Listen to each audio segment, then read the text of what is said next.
Good morning students.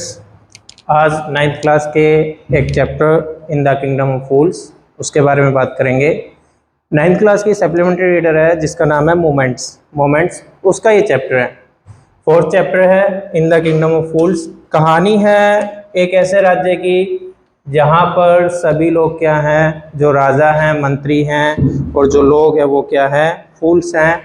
अब इसको summarise करने में देखिए क्या है इसके अंदर कि एक किंगडम है, एक राज्य है जहाँ के राजा और मंत्री क्या हैं, मूर्ख हैं। वो क्या करते हैं, सबसे पहले एक आदेश देते हैं कि भाई दिन को हम क्या कहेंगे, रात कहेंगे और रात को दिन कहेंगे। इट मीन्स कि जो भी काम है, पूरा वर्ल्ड काम किस में करता है, दिन में काम करता है और रात में सोता है। तो वो इस आदेश को क्या करते हैं, इसे जो अपना नियम है इसको पलट देते हैं और कहते हैं कि हम अब पूरी जनता क्या करेगी, रात में काम करेगी और दिन में सोएगी।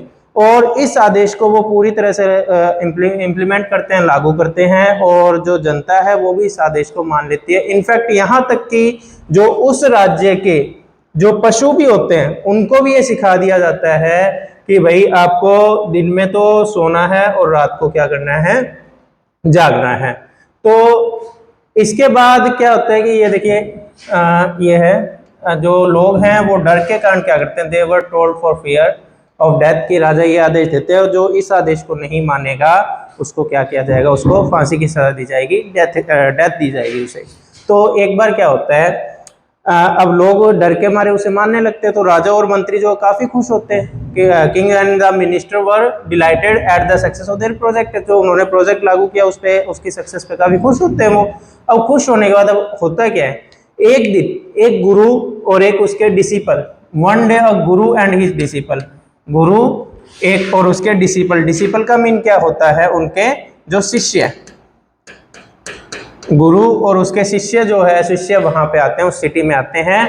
और इन द सिटी, और ये सिटी जो होती है, ये राज्य जो होता है काफी सुंदर होता है, सुंदर। और वहां के काफी सरप्राइज होते हैं वो कि वहां जैसे वो राज्य में आए उन्हें कोई भी दिखाई नहीं दिया, कोई भी उन्हें दिखाई नहीं दिया। पूरे दिन वो घूमते रहे तो, और सभी सो रहे थे, कोई सड़कों पे कोई चहलकदमी नहीं थी। अब जैसे शाम होने लगी, रात होने लगी, तो वो देखते हैं कि अब जो सिटी है उसके अंदर लोग क्या है, मूवमेंट होने लगी है, लोग काम पे आने लगे हैं। जो किसान है, जो फार्मर्स है, वो अपने खेत में जा रहे हैं, जो अपने शॉपकीपर्स हैं वो क्या कर रहे हैं, शॉप्स ओपन कर रहे हैं। तो ये देख के वो काफी ज्यादा काफी ज्यादा सरप्राइज हुए। सरप्राइज होने के बाद अब उनको भूख लगी थी पूरे दिन घूम के, तो अब वो उसके बाद एक शॉप पे जाते हैं, कि शॉप पे जाते हैं इसलिए कि ताकि वो कुछ खा सके। खाने के लिए जब वो शॉप पे जाते हैं, वो ये देख के और ज्यादा सरप्राइज हो जाते हैं कि भाई शॉप के ऊपर, जैसे वो शॉप के ऊपर जाते हैं कि उसके लिए जाने पे वो ये देखते हैं कि वहां पे जो सभी जो चीज है वो किसमें, सिर्फ 1 रुपए में। ये डूडू जो है ये क्या है, 1 रुपए की बात है कि उसकी कीमत क्या, कोई भी चीज आप वहां पे लो वो क्या है, 1 डूडू का मिलता है। तो चाहे वो आप कुछ भी लो, चाहे कुछ भी लो, चाहे वो राइस लो, बंच ऑफ बनाना लो, इस कुछ भी लो, इन सब की कॉस्ट क्या है, 1 सिंगल डूडू। अब वो ज्यादा काफी डिलाइटेड होते हैं, डिसिपल जो है वो काफी, गुरु एंड हिज डिसिपल डिलाइटेड होते हैं, काफी खुश होते हैं, भाई हमें सस्ते में चीज मिल रही है। वो भाई भरपेट खाते हैं, खाने पीने के बाद भाई खाते पीते रेस्ट करते हैं। अब उसके बाद जब वो खा चुके होते हैं तो गुरु ये रियलाइज करता है, गुरु ये बात रियलाइज करता है, ये अनुभव करता है कि भाई ये जो राज्य है ये किसका है, मूर्खों का है। ये राज्य किसका है, किंगडम ऑफ फूल्स, ये राज्य मूर्खों का है। और अपने ये भी नहीं कह सकते कि आने वाले टाइम में कब वो कौन सा आदेश जारी कर दें और वो क्या कर सकते हैं, इसके बारे में कोई भी कुछ नहीं कह सकता था। इसलिए वो गुरु जो है अपने शिष्यों को ये कहता है कि भाई ये जो राज्य क्या है मूर्खों का है, तो हमें ज्यादा देर यहाँ पे नहीं रह सकते। लेकिन शिष्य क्या है कि थोड़ा क्या लालची हो जाता है, ग्रीडी कह सकते हो। तो क्या गुरु कहता है कि कुछ नहीं होता ऐसा, यहाँ पे हमें क्या है कि सब चीजें बहुत सस्ते दाम में, चीप प्राइस में मिल रही है, लो कॉस्ट में मिल रही है, तो हम यहीं पे रहेंगे। गुरु काफी समझाता है लेकिन डिसिपल उसकी बात नहीं मानता। तो फाइनली गुरु उसको छोड़ के वहां से चला जाता है। जब गुरु वहां से चला जाता है, शिष्य पीछे से क्या है कि शिष्य वो काफी ज्यादा लेजी हो जाता है, खा पी के मोटा हो जाता है, फ्री ऑलमोस्ट फ्री कह सकते हो, फ्री में सब चीजें मिल रही है, तो वो घी वगैरह राइस वगैरह डेली खा के वो क्या हो जाता है, मोटा हो जाता है। अब एक दिन राजा के सामने, अब राज्य में एक घटना घटती है। राज्य के अंदर क्या होता है कि एक चोर क्या करता है कि एक साहूकार के घर, एक चोर जो है कि एक साहूकार के घर क्या करता है, चोरी करने के लिए घुसता है। One bright day a thief broke into a rich merchant, एक मर्चेंट के घर क्या करता है, चोरी करने के लिए जाता है। अब चोरी करने के लिए वो क्या करता है, दीवार के अंदर एक होल बनाता है, एक दीवार है उसके अंदर क्या करता है, एक होल बनाता है। होल बनाने का जब चोरी करके वो वहां से निकल रहा होता है तो वो दीवार कमजोर होती है और उसके ऊपर गिर जाती है और वो मर जाता है वहीं पे। अब वो मर गया तो उसका भाई कहां जाता है, राजा के पास जाता है कि महाराज, वो ये कहते हैं महाराज कि मेरा भाई जो कि हमारा पुश्तैनी काम कर रहा था कि ये कहते हैं when my brother was pursuing his ancient trade, ancient का मींस क्या हो गया, पुश्तैनी काम जो कर रहा था, जब मेरा भाई जब पुश्तैनी काम कर रहा था, यानी चोरी करना उसके खानदान का काम है, तो पुश्तैनी काम कर रहा था तो क्या हुआ कि एक दीवार उसके ऊपर गिरी और वो मर गया। और इसका ब्लेम वो किस पे लगाता है, मर्चेंट के ऊपर, यानी उस साहूकार के ऊपर, उस व्यापारी के ऊपर क्या करता है, वो इसका ब्लेम लगाता है। अब ब्लेम लगाने के बाद भाई राजा कहता है कि भाई इसके लिए तो सजा दी जाएगी। तो राजा किसको करता है, राजा मर्चेंट को बुलाता है, अपने सिपाहियों को भेजता है, राजा मर्चेंट को बुलाता है, मर्चेंट को लाया जाता है। तो मर्चेंट जब वहां आता है तो राजा क्या कहता है कि भाई राजा उसको कहता है कि तुमने क्या किया, तुम्हारा ये चोर है, इसकी भाई एप्लीकेशन आई है मेरे पास कि ये चोर, जब इसका भाई जो है जब तुम्हारे घर में चोरी कर रहा था तो दीवार इसके ऊपर गिरी और ये मर गया, तो इसके लिए क्या है, तुम इसके लिए दोषी हो क्योंकि तुम्हारी जो दीवार थी वो कमजोर थी और कमजोर दीवार के कारण वो दीवार इस पे गिरी और ये मर गया। तो साहूकार उसे कहता है, मर्चेंट उसे कहता है, व्यापारी, कि भाई महाराज इसमें मेरी गलती नहीं है क्योंकि ये दीवार कब की बनाई हुई है, मेरे पिता के टाइम की बनाई हुई है और उस मेरे पिता के टाइम की बनाई हुई है, तो इसलिए मैं इसका दोषी न हूं। इसका दोषी कौन है, वो मिस्त्री दोषी है, जो बनाने वाला है वो इसका दोषी है। तो इसलिए क्योंकि उसी ने कमजोर दीवार बनाई है और इसी कारण दीवार कमजोर थी, इसलिए वो दीवार उसके ऊपर गिरी और इसका भाई मर गया। राजा एग्री हो जाता है। राजा कहता है कि फिर बताइए वो कहाँ है, तो मर्चेंट कहता है उसे मैं जानता हूँ वो कहाँ पे, अब वो बूढ़ा हो चुका है। राजा अपने मंत्रियों, अपने सिपाहियों को भेजता है भाई उसे लेने के लिए। अब जब सिपाही उसके घर जाते हैं तो वो क्या करता है, उसे वो लेके आता है और लेके आने के बाद अब वो मिस्त्री उसे क्या कहते हैं, तो मिस्त्री उसे क्या कहता है कि भाई राजा महाराज इसके अंदर मेरी गलती नहीं है। मिस्त्री को जब पनिशमेंट दी जाती है डेथ की तो मिस्त्री उसे कहता है कि इसमें मेरी गलती नहीं है, इसमें गलती किसकी है, ब्रिकलेयर की है, क्योंकि ब्रिकलेयर यानी जो पुअर ब्रिकलेयर है, जो मिस्त्री है, वो ये कहता है इसमें मेरी गलती नहीं है, इसमें किसकी गलती है, उसकी गलती है ब्रिकलेयर की। तो अब किसको बुलाया जाता है, ब्रिकलेयर को बुलाया जाता है। तो पुअर ब्रिकलेयर वहां पे आया जाता है, वो आता है तो उसे बुलाने के बाद वो जब उसे सजा सुनाई जाती है तो वो उसको ये बात कहता है, महाराज मेरी गलती नहीं है, इसमें मेरे को याद आ रहा है अच्छी तरह कि I remember very well a dancing girl, कि एक डांसिंग गर्ल का मीन्स क्या, नर्तकी, एक नर्तकी जो है वहां पे, जब मैं यहाँ काम कर रहा था, दीवार बना रहा था, तो एक नर्तकी थी जो क्या कर रही थी, डेली पूरे दिन में कई चक्कर वो वहां पे लगाती थी, आना जाना करती थी, और उसके जो पायल की जो आवाज थी, उससे मेरा ध्यान भटक गया, मैं उसको देखने लगा और इसके कारण क्या है कि जो दीवार कमजोर बनी और दीवार कमजोर थी, इस कारण इसके भाई पे गिरी और इसलिए मारा गया। तो इसमें किसकी गलती है, नर्तकी की गलती है। अब नर्तकी को बुलाया जाता है, राजा कहता है कि नर्तकी को बुलाया जाए। अब नर्तकी को भाई रिमेम्बर, वो कहता है कि मैं जानता हूँ कहाँ पे, राजा क्या भेजता है, उसको बुलाने के लिए भेजता है, डांसर को भेजता है। डांसर को क्या है कि वो काफी बूढ़ी हो चुकी है, पहले क्या है कि उसको वो क्या है कि जो नर्तकी है वो काफी बूढ़ी हो चुकी है। The dancing girl now an old women, अब क्या है वो एक क्या है, बूढ़ी औरत है। ट्रेम्बलिंग मीन कांपते हुए वो वहां आती है। अब वहां आने के बाद राजा उससे पूछता है कि भाई ये बताओ कि उस टाइम में जब इसके ये दीवार बना रहा था ये मिस्त्री, तब भाई तुम बार बार गली में चक्कर लगाते थे क्या? तो वो कहते हैं कि हाँ मुझे याद है, लेकिन उसमें मेरा दोष नहीं है, मैं वहां पे गली में किसके लिए जाती थी, मैंने उस समय क्या थे कि उस समय मैं अपने जो कुछ आभूषण, जो गोल्ड ऑर्नामेंट्स जो थे वो उसके लिए मैं क्या कि मैंने एक सुनार को दिया हुआ था जो उस गली में रहता था, तो उस गली में रहता था, तो इस कारण क्या था कि और वो सुनार मुझे टाइम पे मेरे आभूषण दे नहीं रहा था, तो इसलिए वो मुझे बार बार क्या है कि चक्कर लगवाता था, इसलिए मैं बार बार चक्कर लगाती थी। तो इसमें क्या है कि मेरी, और उसी समय क्या है कि इस व्यक्ति ने, इस मिस्त्री ने मुझे देखा था और पॉसिबल है इसलिए कमजोर दीवार बनी। तो इसलिए मेरी गलती नहीं है, किसकी गलती है? उस गोल्डस्मिथ की गलती है। किसकी है? ज्वेलरी बनाने वाले की गलती है, गोल्डस्मिथ की गलती है। तो अब राजा कहता है कि भाई इसमें अगर गोल्डस्मिथ का फॉल्ट है तो किसको बुलाया जाता है? गोल्डस्मिथ को बुलाया जाता है। गोल्डस्मिथ का मीन्स क्या होता है? सुनार।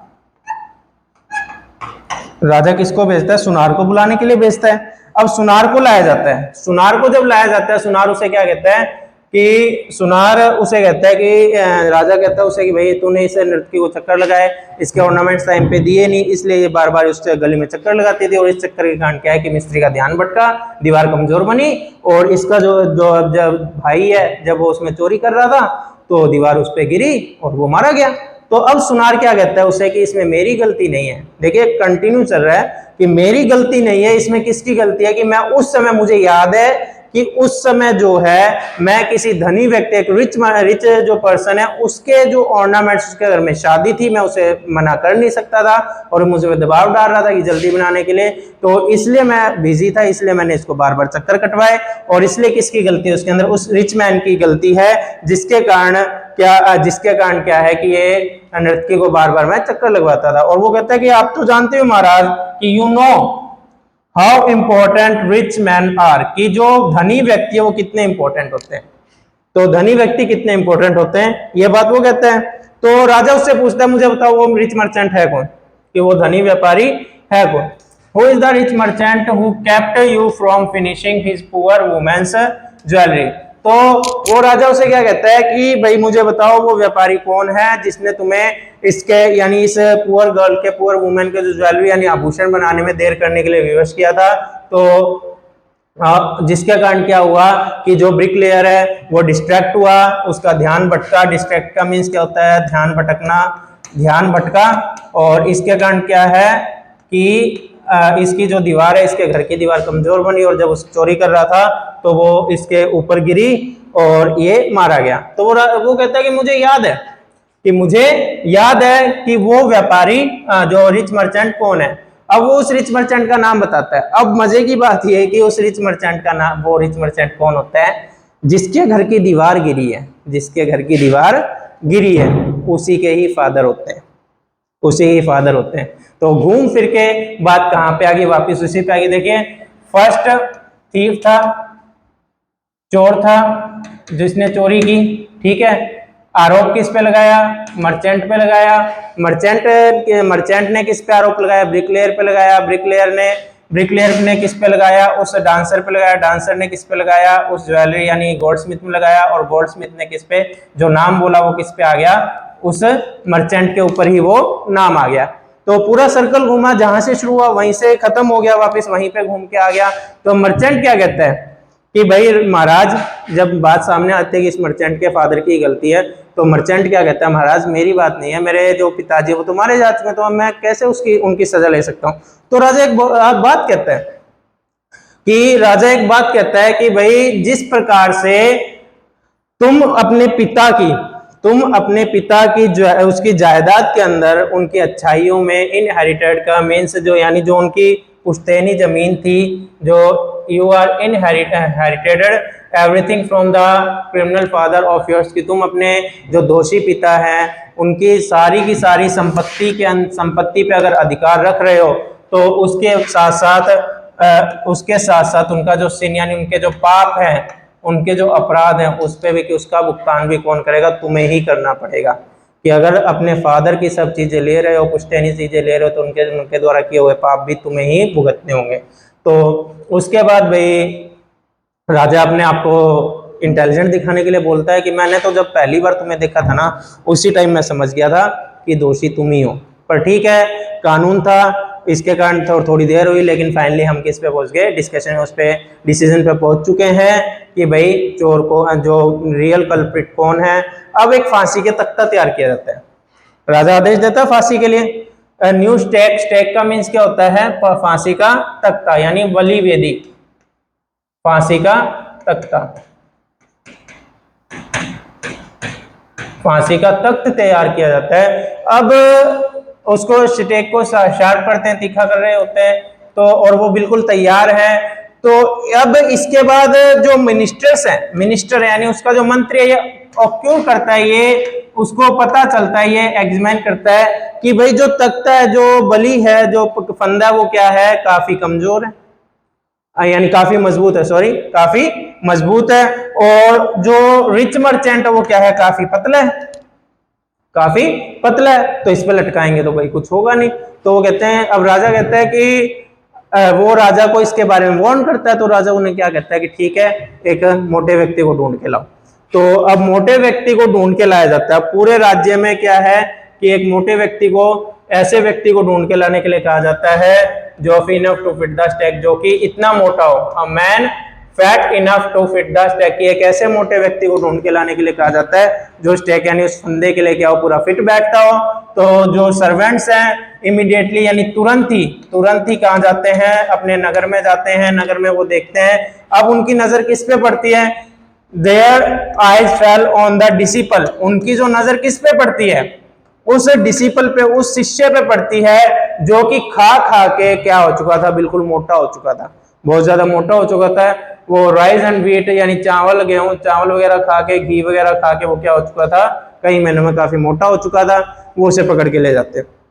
शशि कहता है भाई क्या बात है, मैंने तो कुछ किया भी नहीं, तो मुझे पकड़ क्यों रहे हो। तो वो क्या कहते हैं कि भाई वो सारी कहानी सुनाते हैं उसे, सब कुछ बताते हैं कि ऐसा कुछ हुआ, ये हुआ है कि, और फंदा बनाया गया। फाइनली क्या है कि एक फंदे के लिए हमें मोटे व्यक्ति को चाहिए और तुम उसके लिए फिट बैठते हो।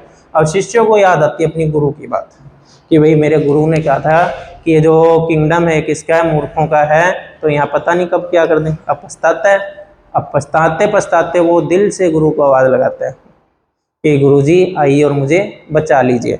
गुरुजी क्या है, काफी ज्यादा पहुंचे हुए होते हैं, काफी एक्टिव होते हैं। तो उन्हें क्या है कि वो अपने उसके शिष्य के मन की बात जान लेते हैं। वो कुछ ही क्षण में क्या करते हैं, अपने शिष्य के पास पहुंच जाते हैं। वहां आने के बाद वो देखते हैं शिष्य को फंदे पे लटकाने के लिए ले जाया जा रहा है। गुरु जाता है उसके पास, उसके कान में कुछ कहता है। पहले तो उसे क्रोधित होता है, उसको डांटता है कि भाई मैंने तो पहले कहा था पर तुम नहीं माने, पर चलो अब जैसा है, मैं तो गुरु हूँ, तुम शिष्य हो, मेरा फर्ज तो है तुम्हें बचाना। तो इसलिए अब गुरु क्या कहता है उसे कि ठीक है, जैसा मैं कहता हूँ वैसा तुम्हें करना है। तो बात हो जाती है उनकी। अब गुरु जाता है राजा के पास। राजा के पास जाने के बाद शिष्य गुरु उससे पूछता है राजा से, महाराज मुझे एक बात बताइए कि गुरु बड़ा या शिष्य बड़ा। तो राजा कहता है ऑब्वियसली गुरु बड़ा है, शिष्य कहाँ से बड़ा हो गया। तो वो कहता है कि ठीक है, फिर पहले फांसी मुझे दी जाए। तो राजा फिर शिष्य कहता है नहीं महाराज मुझे फांसी दे। ऐसे दोनों लड़ने लगते हैं। अब भाई राजा के मन में डाउट होता है, भाई ये क्या बात है, दोनों मरने के लिए इतने उतावले क्यों हो रहे हैं। तो उतावले हो रहे हैं तो राजा उनसे पूछता है गुरु से, भाई बताइए क्या रीजन है कि आप दोनों इतने जल्दी में क्यों हो अब फांसी के लिए। तो गुरु कहता है नहीं महाराज मैं आपको नहीं बता सकता। पर वो राजा कहता है नहीं आपको बताना होगा। तो गुरु ये कहता है आप मुझे प्रॉमिस कीजिए, अगर मैं आपको पूरी बात बताता हूँ तो आप मुझे फांसी पे पहले चढ़ाओगे। राजा कहता है ठीक है भाई। तो गुरु ये कहता है कि भाई आज मुहूर्त ऐसा है कि यहाँ आज अगर इस समय पहले जिसको फांसी दी जाएगी तो अगले जन्म में, नेक्स्ट जो जन्म होगा उसमें जो पहले जिसे पहले फांसी दी जाएगी वो इस राज्य का राजा बनेगा, और जिसे दूसरे नंबर पे दी जाएगी उसे मंत्री पद मिलेगा। राजा भाई थोड़ा सोचता है, वो अपने मंत्री से बात करता है। मंत्री कहता है भाई महाराज जो विद्वान लोग हैं, ये जो सन्यासी लोग, ये तो झूठ बोलते नहीं है। तो राजा कहता है अपने करें क्या। तो भाई राजा सोचता है कि हम अपने राज्य को किसी और के हाथ में कैसे दे सकते हैं। तो इसलिए वो डिसाइड करते हैं कि अपने उनको छोड़ देते हैं, अपनी फांसी पे चढ़ते हैं। तो वो रात को क्या, अपने जो सर्वेंट्स हैं जो फांसी देने वाले उनके पास जाते हैं, उनको ऑर्डर देते हैं कि रात को हम कल्प्रिट जो हैं कल्प्रिट्स को भेजेंगे, आप बिना देखे उनको जो पहले है उसे पहले फांसी देना, जो दोबारा है उसको दूसरे नंबर पे फांसी दे देना। रात को राजा जाते हैं चुपके से और गुरु शिष्य को फ्री कर देते हैं, और उनकी जगह पहले राजा चला जाता है और फिर मंत्री। अब सर्वेंट्स को तो बोल चुके हैं कि फांसी देनी है, तो वो बिना कुछ देखे क्या कि पहले फांसी दे देते दोनों को। जब दोनों को सुबह सुबह उससे उतारा जाता है, कोई कौवों वगैरह को खिलाने के लिए उनकी लाश को नीचे उतारा जाता है और उसके चेहरों से नकाब हटाया जाता है। तो वो देख के काफी जनता जो काफी शॉक्ड होती है कि भाई ये क्या बात है कि हमारे राजा और मंत्री तो अपन मर गए, अब हम क्या करें, काफी दुखी होते हैं। तो उसके बाद सबको किसी को याद आता है कि भाई गुरु और शिष्य गए फिर, तो वो उन्हें ढूंढते हैं, वो जो कि वहां से भागने की फिराक में थे। तो वो उनको रोकते हैं और उनको कहते हैं कि भाई हमें राजा और मंत्री की जरूरत है। तो और आपके कारण ये मारे गए, तो अब बताओ क्या करें। तो कहते हैं आप बताओ क्या करना है, तो हम तो नहीं रह सकते। तो कहते हैं कि आप ही गुरु, कहते हैं गुरु आप तो हमारे राजा बन जाओ और शिष्य आप हमारे मंत्री बन जाओ। शिष्य को मनाना तो काफी इजी था, लेकिन गुरु क्या है, काफी उनको तो पता था भाई क्या फूल्स का किंगडम ऑफ फूल्स है, तो गुरु जो है काफी मुश्किल से मानते हैं। वो फिर शर्त रखते हैं, ठीक है मैं आपके मंत्री, आपके राज्य का राजा बन जाऊंगा, लेकिन मेरी एक शर्त है कि यहाँ पे अब जो होगा कुछ भी क्या फ्री में नहीं मिलेगा, कुछ भी चीज जो है जो पहले अन्य जो है अन्य राज्य के अंदर पूरे देश में जो बात चल रही है वहां पर ही क्या होगा, उसी की तरह क्या होगा कि आगे से यहाँ पर दिन को दिन कहेंगे और रात को रात कहेंगे, और कोई भी चीज जो है, कोई भी चीज किसमें नहीं मिलेगी, एक डुडू में नहीं मिलेगी। तो उसके बाद से ये देखिए, from then on the beginner night would again be night and day would again be day, कि अब उस दिन के बाद से जब गुरु और शिष्य उसके राज्य के राजा बने, तो उसके बाद से अब क्या है कि गुरु और शिष्य ने क्या किया कि अब रात रात रहने लगी, दिन दिन रहने लगा, और and you could get nothing to do, और वो ये कहते हैं कि अब तुम्हें कोई भी वस्तु एक डुडू यानी 1 रुपए में नहीं मिलेगी। और ये किसकी तरह होगी, जो अन्य जगह पे जिस प्रकार से वस्तु कीमत होती है उसी की तरह क्या होगी, ये वस्तु मिलेगी, उसी प्राइस में मिलेगी। देखिए कन्नड़ ड्रामा था, किसके द्वारा लिखा गया था, ए के रामानुजन के द्वारा, उसका ये हिंदी वर्जन है। तो ठीक है, ये इस प्रकार से ये चैप्टर पूरा होता है, समराइज किया गया है। ओके स्टूडेंट, नेक्स्ट देखते हैं, नेक्स्ट वीडियो में 10th की या 9th की जो भी है वो आपके साथ शेयर करते हैं। Thank you.